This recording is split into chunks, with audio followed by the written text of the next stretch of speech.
Hi everyone, welcome to English Digest.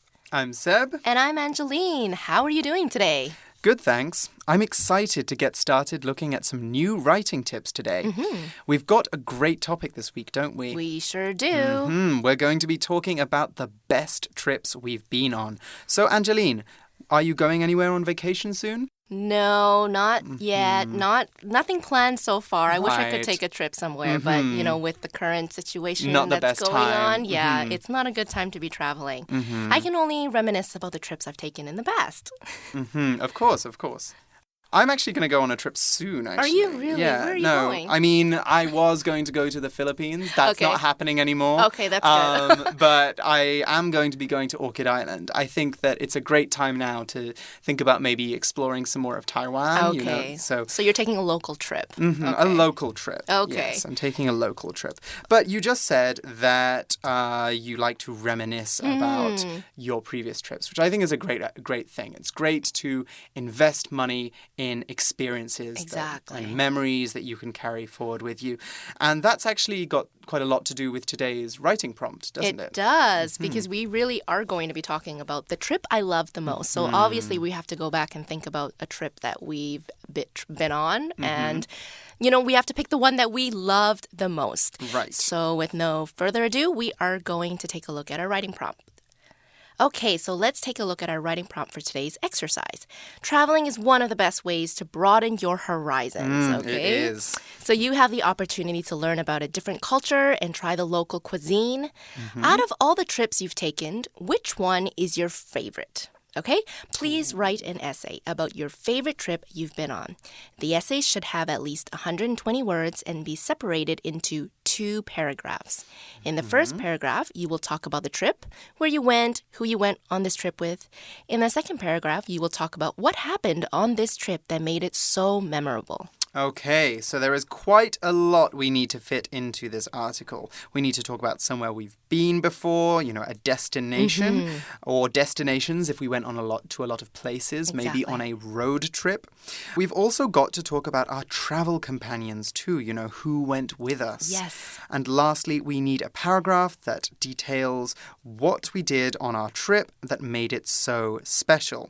There's a lot to talk about here, but we can all remember a trip that was really special for us before.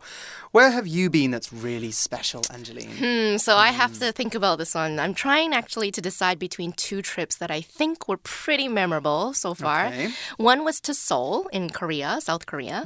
That was my first time traveling to a country where it wasn't easy to get around with only English. Okay, right. So that was quite an experience because I had to go around and pretty much figure things out without looking at anything that was in English. It's a bit of a challenge. Or talking to anybody who could speak English. That was quite an experience. The other trip, the one that I'm leaning towards as being the trip I love the most, was a trip I went with my BFF to Penang, Malaysia. I've always wanted to go to Penang. It is awesome. You need to go there. So jealous. In fact, we called this trip a friend moon. Okay, okay. Yeah, That's an interesting name. If you're not familiar with this term, it's basically like a honeymoon, okay? But instead of going on a one-on-one trip with a partner, you're holidaying with your friends. So you guys get to spend some good quality time together.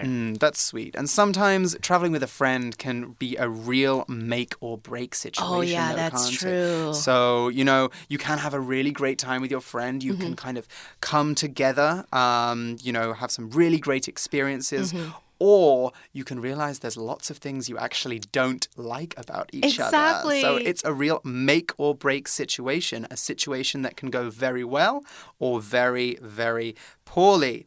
Thankfully, it sounds like things worked out for you and your friend, Angeline. Yes, it did. But yeah, it's true. You really need to think about who you choose as your traveling companion. You do. Anyway, in today's guided writing, we are going to be talking about a trip someone took to New Zealand. Always wanted to go there as well. Me too. Let's begin by looking at what kind of approach we'll need to write our essay. Okay, so first we must identify what type of essay we're writing, okay? We're writing about the trip I loved the most, which means this is a narrative essay. In a narrative essay, you're telling a story based on your personal experience. So the purpose of a narrative is to prove a particular idea or opinion by means of storytelling. Right. A lot of writers use this tool because many believe that it's easier to convince people of your opinion and your authority over a subject when you share a personal experience that they can relate to. For example, if I were to write an article called 5 Ways to Study English, I could begin by talking about how, as a high school student, I really struggled with learning grammar and finding the confidence to speak. So this is kind of like a little story within an article. Right. Here, I'm kind of showing that my personal story is just like the reader's. And so by them hearing about my story, they're like, okay, I get this person, and they're more interested in what I have to say. So in the same way, a personal story about a trip to New Zealand could be used to convince people to visit that country. That's right. So now that we're clear on what format we'll be writing in, what should our composition include? Okay, as with any composition, you need to ensure your essay has an introduction, body, and conclusion. The 3 key ingredients. That's true. Now, some teachers might not agree with me, but writing a good introduction, in my opinion, is one of the most important parts of any piece of writing, both in school and in work. At the very least, a good introduction should present the ideas that you are going to talk about in your article. In order to do this, you'll need to include a thesis statement, which is a fancy name for a sentence or 2 that explains what the article is going to be about. For example, in an article about French cooking in the 18th century, we could include the following very basic thesis statement. In this article, I will be looking at some of the changes that occurred in French cooking during the 1700s. Once the reader reads that sentence, they know exactly what they are going to be reading about. We have told them what the article is about, and they can move on to the body. That's right, okay? And the body of the essay is where you're going to share your story. You'll want to address when, where, who, why, how. You can describe the order of events in chronological order or use flashbacks. Okay, so a flashback is a scene that takes the narrative back in time from the current point in the story. So a flashback is useful in stories that involve characters' memories or large leaps in time. Just remember to be consistent with whatever tense you use in your flashback. Another thing to keep in mind is that you'll need to include background information that will help the audience understand the story better. You'll also want to provide other supporting details to make the reader more involved in the story. So when your audience reads the essay, they should be able to see the things you see and feel the feelings you felt. Don't include any irrelevant details, as you might confuse the reader or make them lose focus of what's important. Right. And you should also be careful when you're using a lot of descriptive words that you're not kind of clouding the story too much. You don't want to put 8 adjectives in one sentence. Exactly. Because then the reader thinks, what am I actually reading here? This is just a lot of nice words. Yes. Lastly, you're going to want to finish your article with a good conclusion. Now, I'll be honest, I hate writing conclusions. I find them very hard to write well.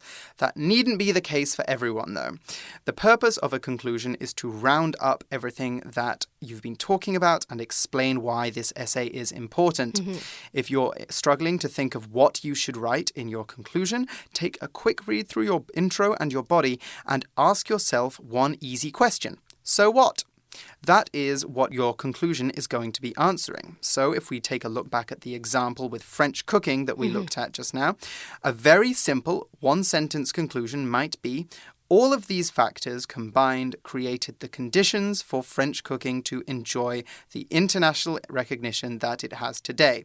So what I'm saying there is all of the things we talked about in this essay make French food great. And that's why this article is important.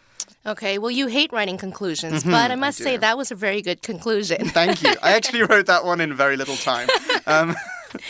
It was a good conclusion. Okay, so now that we have a general idea of how we're going to write this narrative paper, it's time to put our outline together. So writing an outline can be just as important as the essay itself. It can help you organize your ideas into a logical order that makes sense and also make sure your ideas connect to each other. Outlines can also help you identify where gaps in your thinking may exist and whether you have sufficient evidence to support each of your points. Now let's take a look at the outline in the magazine. Okay, it says topic sentence 1. The best trip I took was in the spring of 2018. So this topic sentence tells us when this trip took place. Then the writer gives us supporting information, okay? Gives us a little bit more detail about this trip. A, my family took a vacation to New Zealand. So where did they go? We know now. Yes. We explored its scenery and experienced the local culture and traditional meal. And C, we bathed our feet in the hot mud pools. Ooh, yes, that is one of my dream things to do in New Zealand, actually. So that's our first topic sentence. We have a second one too, and in the second one we're talking about the main highlight, the best thing on this person's trip to New Zealand. They say, the best part of the trip was visiting the Hobbiton movie set. Okay, so the writer goes on to say, all of us are fans of The Hobbit, so now we see why it's important to them that they go to this very important movie place. And they add, gazing upon the village was one of the greatest moments of my life. Wow, so they really, really loved this experience, getting to go to Hobbiton. So, what happened? What resulted from the trip? Well, the conclusion says, this moment will remain with me forever. So they're never going to forget this amazing trip. Right, let's take a quick break now, and then let's come back and look at our 2 writing samples.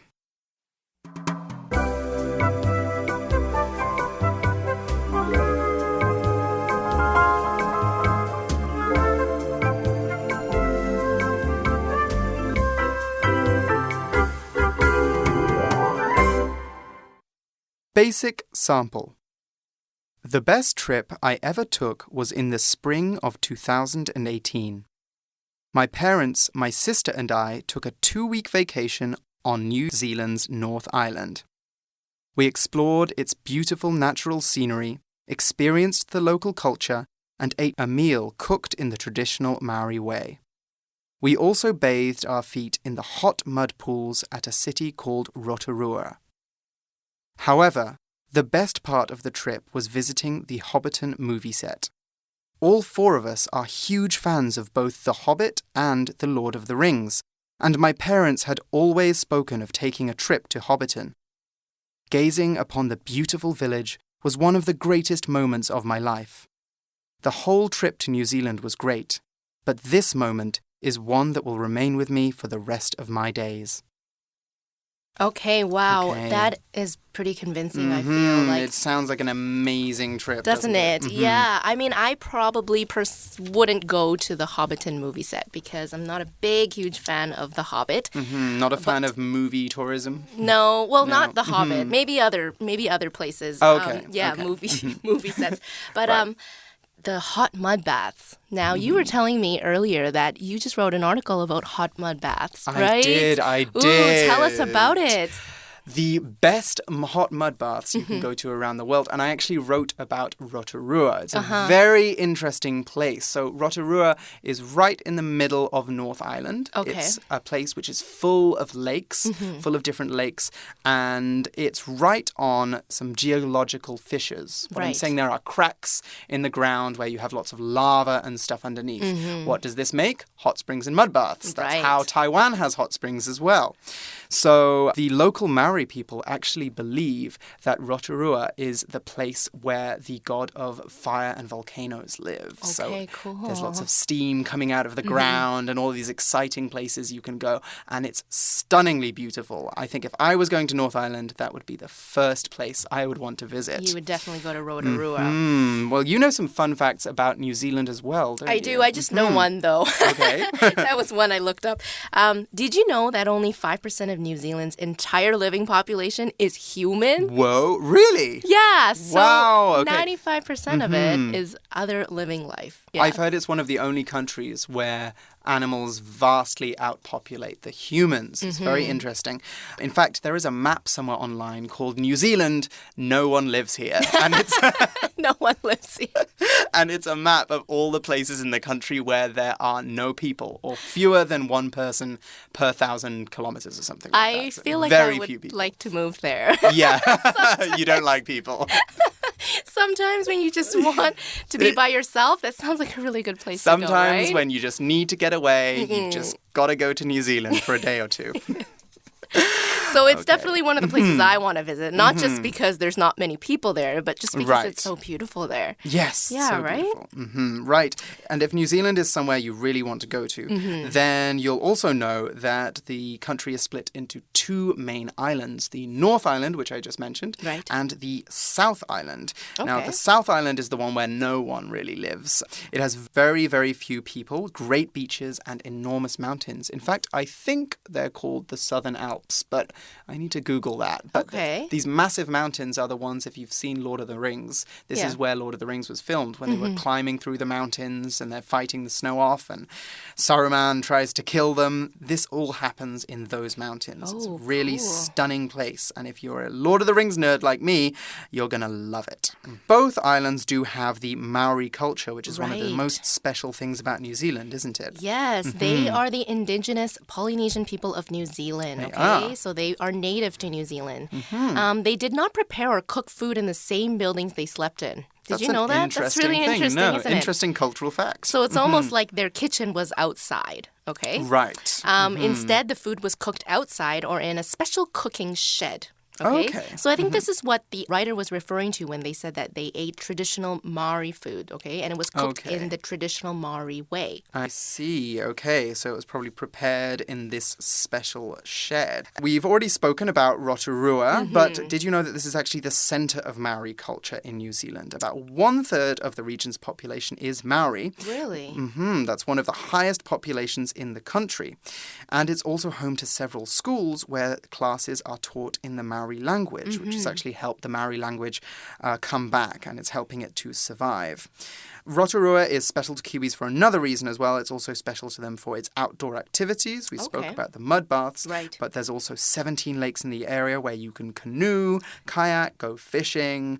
It's just this amazing outdoor adventure park, basically. That sounds like a really good place to go. Right. Right? I mean, there's not many people, and there's so many outdoor activities. Right. There really are. Yeah. And we've already talked a little bit about the mud baths, but this is something that you definitely have to do. Yeah, if you guys don't know what a mud bath is, really, or a mud pool, it's really an acidic hot spring with limited water. So it's kind of like your hot spring has very shallow water, and because of that, and plus the mud and all the activity that's going in there, it's like a pool of bubbling mud. Is that what it is, right? That's what it is. And there's different kinds of mud baths, obviously. There's some where you get somebody to spread it on your body and then they wash it off afterwards. But in general, what mud baths do is they exfoliate, which is a tricky word for you guys. To exfoliate is to kind of get rid of dead skin. Get rid of dead skin, basically. If your skin's a bit dry and crusty,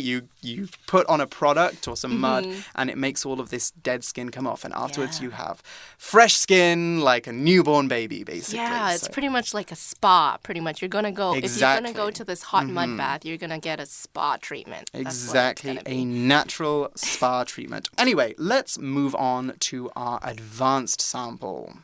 Tricky time. Advanced sample.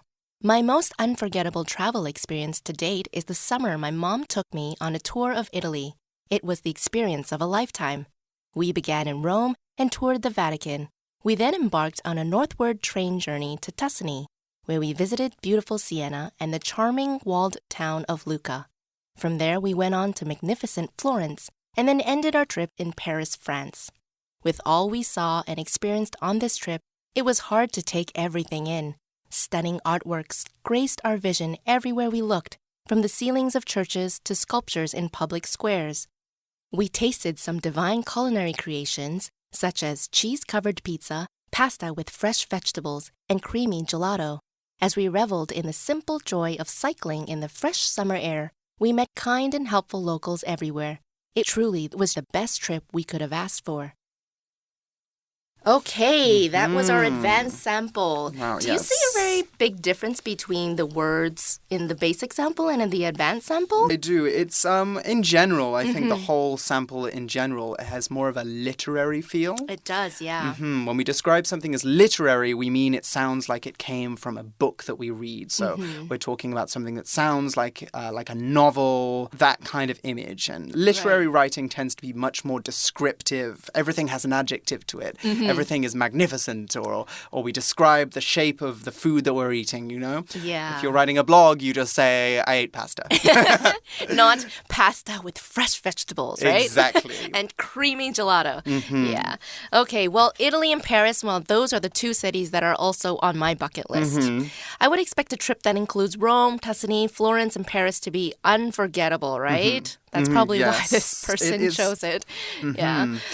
It would be on anyone's bucket list, actually. A bucket list, by the way, is a list of places or things that we want to do or visit before we die, basically. Yes. So the ones that you must do, your big 3, your big 10, whatever, how many you have on the list. Yeah, and the word bucket list comes from the fact that there's a phrase that says kick the bucket, right? Yes, when you die, you kick the bucket.